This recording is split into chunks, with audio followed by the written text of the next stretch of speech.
Gee, he's been good early too, Dean Solomon. Barnesy says long and direct, straight down the middle, away you go. And he does, towards the big guns. Alessio just poked it over the back. That was a little too easy. That was a little too easy for Lloyd. The ground to leave him one out now. 5 points the margin. Barnes winning it out of the middle, straight down the throat of Mark Johnson, back into the lineup this week. How good's that? Straight to Lloyd. That's one of the greatest things you can see in football in its purest form. When it gets tapped out, a lot of the players running over to Johnny Barnes now for winning that tap, down to Mark Johnson, and he just drills a low ball in. Look at this tap, straight down into the space Mark Johnson was running to, and he drills it straight down the middle. The perfect lead from the full forward. The only thing now Matthew Lloyd has to concentrate on is finishing off the good work with a goal. Well, Mark Johnson, that's his third clearance out of the centre, which is fantastic at the, well, not even the 1 minute mark of the second quarter. He's opposed to Troy Cook, who's just not standing next to him. Just has to tighten up on him in the centre bounce there, but he's been fantastic. The former Mr. Sunbury. He'll be proud of that title. Lloyd directly in front, 40 metres out, pops it straight through the middle. Get hands on. Well, he had it for a moment, didn't he? But he's just not holding that ball at the moment as Wellman defends as he gives it to Solomon. Off he goes to Caracella. The old machine grinds up again. Barnes wants someone going past, and he's got Caracella in towards Lloyd. Look at that. Well, he just turned Lee Brown around, didn't he, Derm? Lee Brown was exhausted by the time Lloyd made his definitive lead at the end.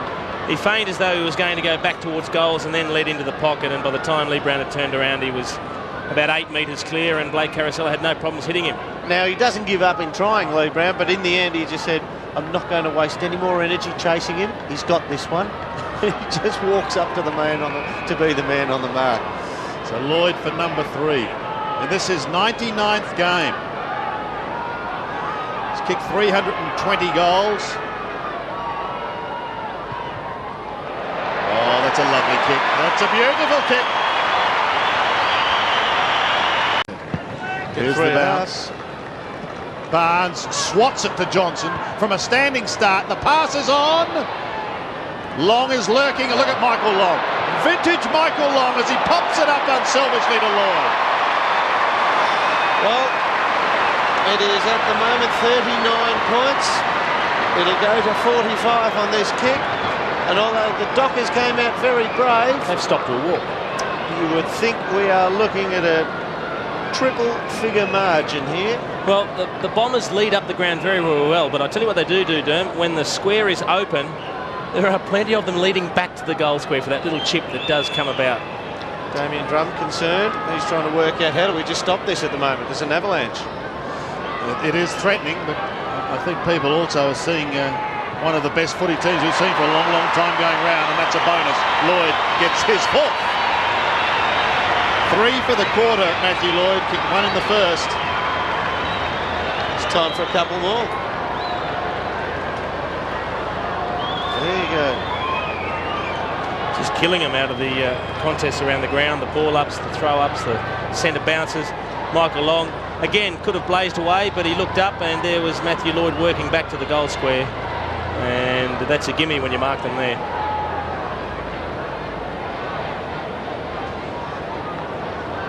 Essendon's highest score against Fremantle is 21 goals, 9. We're not at halfway through yet, and they're knocking towards that. Look at that. That's reminiscent of what we saw 15 minutes ago at the start of the second quarter. Yep. Well, and you know what I reckon? Damien Drum will come in at half-time and he'll say, Lee Brown, you're doing, well, you're having a go, son. If just the blokes up the ground would give you a chance by not allowing the ball to come free out of the centre. Yeah, exactly. It's the on-ballers, the on-ballers. It's criminal the way they're playing at the moment. They're all getting ahead of the ball and allowing clear breaks constantly, one after the other, to come out of the middle. And Essendon, they're too highly skilled. They'll hit their targets all the time. That's probably the worst kick that Lloyd has had to lead to so far as well, and he's still got on the end of it. He's got 4. This is for number 5. What an initiation for Lee Brown. Oh, beautiful. Look at that kick. It's absolutely magnificent. Well, he played him earlier in the season. Buick cruises in that back line. Spears a worm-burning pass to Wellman, and Wellman's away on the outer side. Looks towards Carosella. He's going to be the meat in the sandwich. Oh, the two Dockers crash into each other. Johnson's alone on half forward. He may kick a goal, or will he go short to Lloyd? How unselfish can he get? Well, you'd have to say unselfish from Lee Brown as well. I mean, the number one thing in his mind would be, I don't want this bloke, Matthew Lloyd, to kick any more on me, but he left him to go and meet the ball carrier. He'll just creep into screening. Yeah, and so many people would too. But this bloke, he found position. As soon as he recognised that Lee Brown was going to go to him, he went for the corridor. Consequently, he's received the ball right in the middle of the face of goals. It was unselfish from Brown, but the other thing is, I think you've got to weigh up. I would rather have Johnson kicking on the run from a tightish angle rather than a set shot from Matthew Lloyd in the corridor. Gee, that's a big call. Lloyd. I think it's a much higher percentage kick, this one, from Lloyd. For number 6. No problems. No problem, Bung. No problems. Short, and the turnover to occur. Barnard takes it from Hardwick. Off he goes to Fletcher. Fletcher, a flat-looking punt towards Barnes. He's at half forward. Clean bowls a lot, and here's number 7 for Lloyd. 2-2, good. Yeah, Danny, you've summed it up.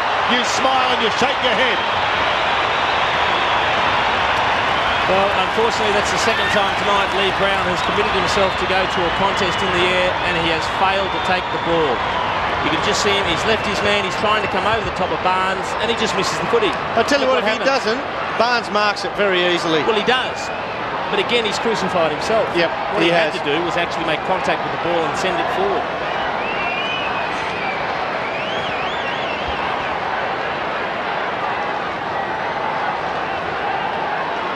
Neil Danaher having a look also tonight. They all come out.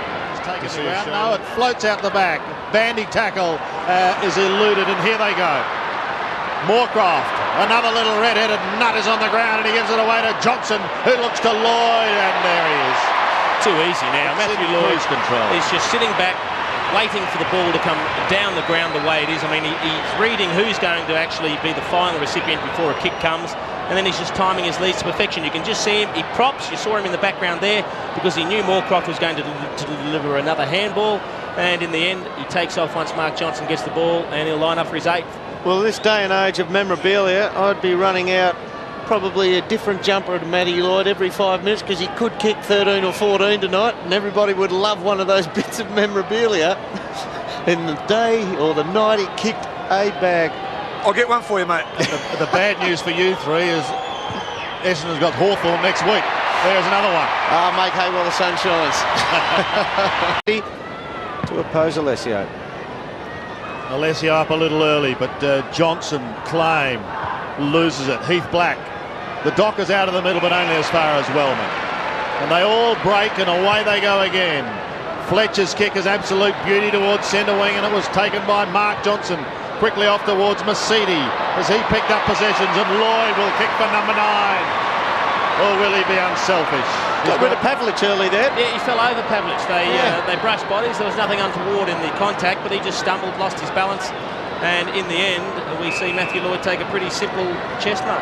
Nothing untoward. The full forwards club there looking after their own. Hey, he's lining up for number 9, the boy. This would be magnificent. And as he does line up, the Bombers have Hawthorn next week. Who'll get the job at Hawthorn on Lloyd? Jonathan Day would be the man. He's had a particularly good year. It'll be an interesting battle. Here's Lloyd for number 9. 52 metres out. Struck it beautifully. Dead-eyed Dick. Sensational. 9 goals. Yeah, no, it's good to have a night like that. I've been kicking 3s and 4s for the last month, so I was due to kick a bag, and it's great that we could do it tonight and have a 13-goal win.